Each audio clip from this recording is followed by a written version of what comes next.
হয়, আমাৰ চৌপাশে উপলব্ধ হোৱা বা বনাঞ্চলত বিভিন্ন স্থানত পৰিলক্ষিত হোৱা যিবোৰ বনজ সম্পদ আছে, বিশেষকৈ পৰম্পৰাগতভাৱে ব্যৱহাৰ কৰা উদ্ভিদসমূহ আছে বা বনৌষধিসমূহ আছে, ইয়াৰ এক বিশেষ গুণ আছে আৰু প্ৰতিবিধ বনৌষধিৰ পৰাই প্ৰকৃততে আমি কিছু সামগ্ৰী প্ৰস্তুত কৰিব পাৰোঁ বা জনকল্যাণৰ কাৰণে ব্যৱহাৰ কৰিব পাৰোঁ।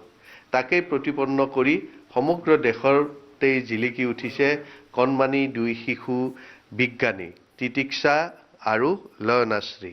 তিতিক্ষা শইকীয়া আৰু লয়নাশ্ৰী শইকীয়া দুই বাই ভনী আৰু তেওঁলোকে তেজপুৰৰ বিবেকানন্দ কেন্দ্ৰীয় বিদ্যালয়ৰ ছাত্ৰী আৰু তেওঁলোকে শেহতীয়াকৈ যি ৩১তম নেশ্যনেল চিলড্ৰেনছ ছায়েন্স কংগ্ৰেছ ভূপালত অনুষ্ঠিত হৈছিল, তাত অসমৰ পৰা প্ৰতিনিধিত্ব কৰি অসমৰ যিটো দল আছিল সেই দলটোৰ অন্যতম সদস্য আছিল আৰু তেওঁলোকে সৰ্বভাৰতীয় পৰ্যায়ত শ্ৰেষ্ঠতা অৰ্জন কৰিবলৈ সক্ষম হৈছে আৰু তেওঁলোকৰ এই যি সামগ্ৰী, এবিধ বনজ সামগ্ৰী, বনজ উদ্ভিদ আৰু এই সামগ্ৰীবিধৰ পৰা এই আচলতে উদ্ভিদ হ'ল বাঘনলা আৰু এই বাঘনলাৰ বিশেষ এক গুৰুত্ব আছে, গুণ আছে আৰু সাধাৰণতে বাঘনলা নামটোৰ সৈতেও বহু কথা জড়িত হৈ আছে।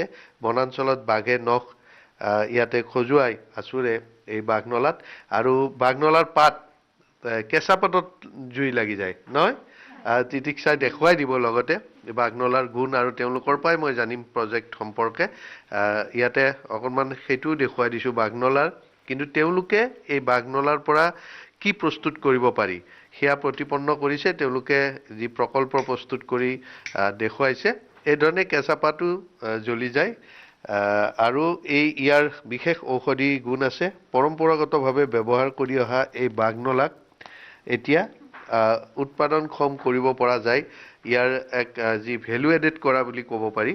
তেওঁলোকে চাবোন প্ৰস্তুত কৰিছে বিভিন্ন। কি প্ৰস্তুত কৰিব পাৰি বাঘনলাৰ পৰা? আমি এতিয়ালৈকে চাবোন আৰু ফ্লোৰ ক্লিনাৰ বনাইছোঁ আৰু ফিউচাৰলৈও আমি এনেকাই ভাল ডিছইনফেক্টেণ্ট বস্তু বনোৱাৰ আমি চেষ্টা কৰিম। হয়, প্ৰথমে কোৱা, তোমালোকে যি বিজ্ঞান সমাৰোহ হৈছিল বুলি ক'ব লাগিব, সমগ্ৰ দেশৰ কিমান দেশে কিমান ৰাজ্যৰ পৰা কিমানে এই প্ৰকল্পত অংশগ্ৰহণ কৰিছিল?